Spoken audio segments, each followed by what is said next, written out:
नमस्कार दोस्तों, आप देख रहे हैं इतिहास मंच, जहां पर आप इतिहास को आसान और सरल भाषा में समझते हैं। आज के इस वीडियो में बिहार बोर्ड के अति महत्वपूर्ण टॉपिक 1857 की क्रांति के बारे में विस्तार से समझेंगे। इसमें हम लोग जानेंगे 1857 क्रांति के पृष्ठभूमि के बारे में, कारण के बारे में, प्रमुख नेता के बारे में, असफलता के बारे में, महत्व के बारे में और अंतिम में जानेंगे मूल्यांकन के बारे में। तो कृपया इस वीडियो को अंत तक देखें। 1857 का क्रांति केवल एक सैनिक विद्रोह नहीं था, बल्कि ये कई कारणों का परिणाम था। अंग्रेज भारत में व्यापारी बन के आए और धीरे धीरे पूरे भारत पर शासन करना प्रारंभ कर दिए। इन्होंने भारतीयों के राज छीने, किसानों से भारी लगान वसूले, भारतीय धार्मिक मामलों में हस्तक्षेप करना शुरू कर दिए, भारतीयों के साथ भेदभाव करना शुरू कर दिए। तो इन सारे कारणों के कारण भारत में 10 मई 1857 में 1857 की क्रांति का सूत्रपात होता है। तो इन क्रांति के जो है कई कारण थे, जिनमें जो है निम्न जो है प्रमुख है। पहला है राजनीतिक कारण, दूसरा है आर्थिक कारण, तीसरा है सामाजिक कारण, चौथा है सैन्य कारण और अंतिम कारण है तत्कालीन कारण। तो इन कारणों को जो है हम बारी बारी आज के क्लास में विस्तार से समझेंगे। 1857 के राजनीतिक कारण की बात करें तो डलहौजी की हड़प नीति प्रमुख कारण था। डलहौजी ने अपने हड़प नीति के द्वारा भारतीय राजाओं के राज जो है छीनना शुरू कर दिए। डलहौजी ने उन भारतीय राजाओं के राज छीने जिनके उत्तराधिकारी नहीं थे, जिनमें सतारा, झांसी, नागपुर, संबलपुर प्रमुख था। तो इन राज्यों को जो है अंग्रेजों ने अपने राज्य में मिला लिया, जिन कारण से भारतीय राजाओं में संतोष की भावना फैलना शुरू कर दिया और आगे चलकर जो है ये प्रमुख कारण बना 1857 की क्रांति का। आइए अब हम लोग आर्थिक कारण के बारे में जानते हैं। अंग्रेजों की भू राजस्व व्यवस्था काफ़ी कठोर थी। इन्होंने भारतीयों से भारी लगान वसूले, जिस कारण से भारतीय किसान कर्ज में डूब गए। इसके अलावे अंग्रेजी मालों के कारण भारतीयों के रोजगार धंधे नष्ट हो गए, भारतीयों के साथ आर्थिक दोहन कर दिया गया। तो इन सभी कारणों से भारतीयों के मन में असंतोष की भावना जाग उठी, जो आगे चलकर 1857 की क्रांति का एक प्रमुख आर्थिक कारण बना। आइए अब हम लोग सामाजिक धार्मिक कारण के बारे में जानते हैं। अंग्रेजों ने भारतीयों के सामाजिक धार्मिक मामलों में हस्तक्षेप देना शुरू कर दिया। अंग्रेजों के द्वारा सती प्रथा को बंद किया गया, विधवा पुनर्विवाह की शुरुआत किया, जिन कारण से भारतीयों को लगा कि उनके धार्मिक मामलों में जो है अंग्रेज हस्तक्षेप कर रहे हैं, जिन कारण से भारतीयों के अंदर असंतोष की भावना फैला और आगे चलकर जो है 1857 की क्रांति के रूप में सामने आया। अब हम लोग जानते हैं सैन्य कारण। सैन्य कारणों में अंग्रेजों ने भारतीय सैनिकों के साथ भेदभाव शुरू कर दिया। भारतीय सैनिक को कम वेतन देना, ऊंचे पद पर नहीं रखना, इन कारणों से भी सैन्य के मनों में जो है असंतोष की भावना फैला और बाद में जो है एक प्रमुख कारण बना 1857 के क्रांति के। सबसे अंतिम कारण जो था, जो प्रमुख कारण था तत्कालीन कारण, इनमें क्या हुआ कि अंग्रेजी सरकार ने 1857 में एक नए राइफल की शुरुआत की, जिसे एनफील्ड राइफल कहा जाता है। और ऐसी अफवाह फैली कि इनके जो कारतूस होते थे वो गाय और सुगर के चर्बी के बने होते थे, जिन कारणों से भारतीय सिपाहियों, खासकर हिंदू और मुस्लिम सिपाहियों में उन्हें लगा कि उनके धार्मिक मामलों के साथ जो है हस्तक्षेप किया जा रहा है, जिन कारण से इनके मन में जो है अंग्रेजों के प्रति असंतोष की भावना जगा और बाद में जो है 1857 के क्रांति का एक रूप लिया। तो इन सभी कारणों के कारण हम कह सकते हैं कि 10 मई 1857 में जो है एक क्रांति की शुरुआत हुआ। 1857 की क्रांति को कई प्रमुख नेताओं ने अपना नेतृत्व प्रदान किया। इन नेताओं ने अपने कुशल नेतृत्व के द्वारा अंग्रेजों को कड़ा संघर्ष दिया, जिनमें जो है प्रमुख नेता प्रमुख थे, जिनमें बहादुर शाह जफर, रानी लक्ष्मीबाई, नाना साहेब, तांतिया टोपे, बेगम हजरत महल और वीर कुंवर सिंह प्रमुख थे। तो आइए बारी बारी से इनके बारे में जानते हैं।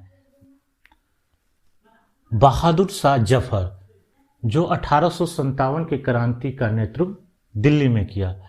हालांकि यह प्रतीकात्मक नेता थे, इनके पास वास्तविक सेना नहीं था, लेकिन वहां के विद्रोहियों के द्वारा इसे भारत का शासक घोषित किया, जिस कारण से भारतीय सेनाओं में हिंदू मुस्लिम में एकता बनी रही। दूसरा था लक्ष्मीबाई, जो झांसी में 1857 के क्रांति का नेतृत्व किया। इन्होंने डलहौजी के हड़प नीति से अपने राज्य को बचाने के लिए अंग्रेजों से कड़ा संघर्ष किया। यह 1857 के क्रांति की सबसे वीर प्रभावशाली नेता थी। इन्होंने युद्ध में अपने अद्भुत साहस और नेतृत्व क्षमता का परिचय दिया।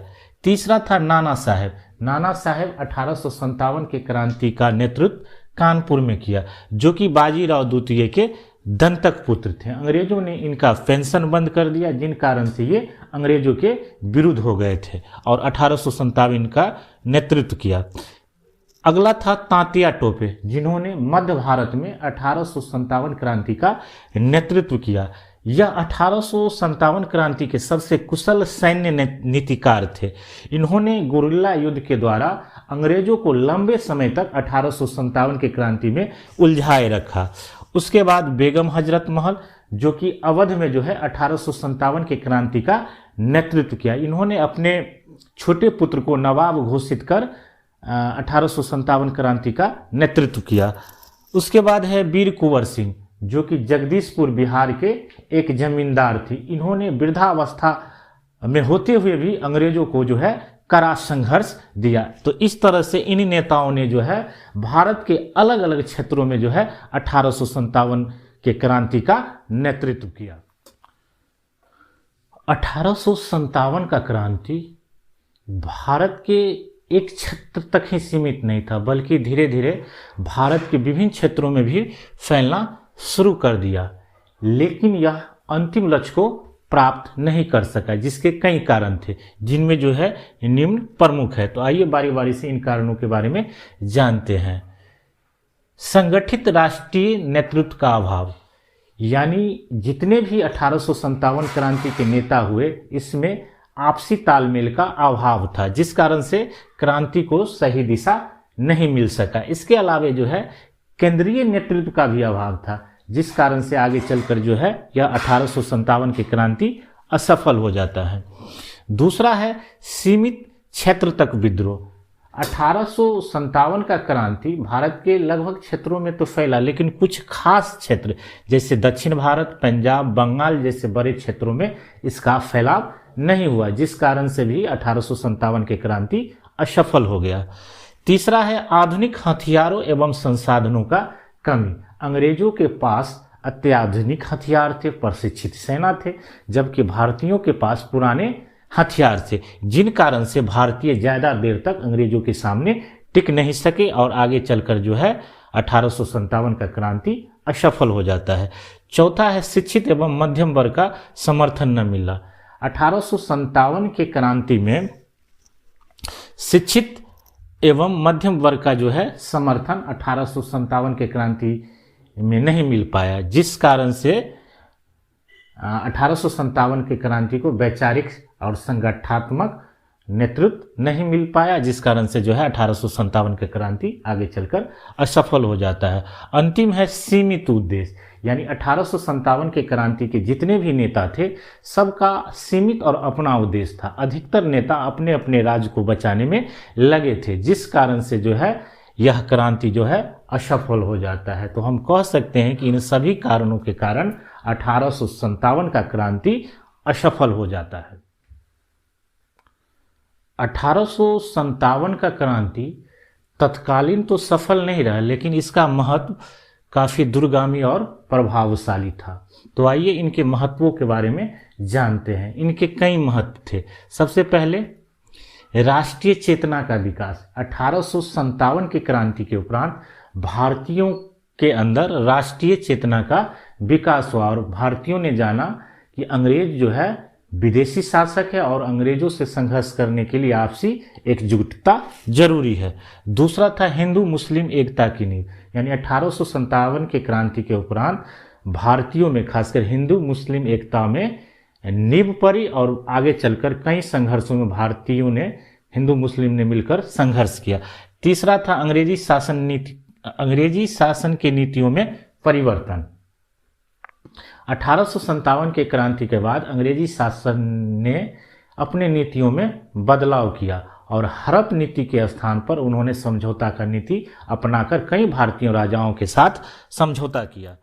चौथा था कंपनी शासन का अंत, यानी 1857 क्रांति के बाद भारत में जो है ईस्ट इंडिया कंपनी का शासन का अंत हो जाता है और भारतीय सत्ता सीधे ब्रिटिश क्राउन के अधीन आ जाता है।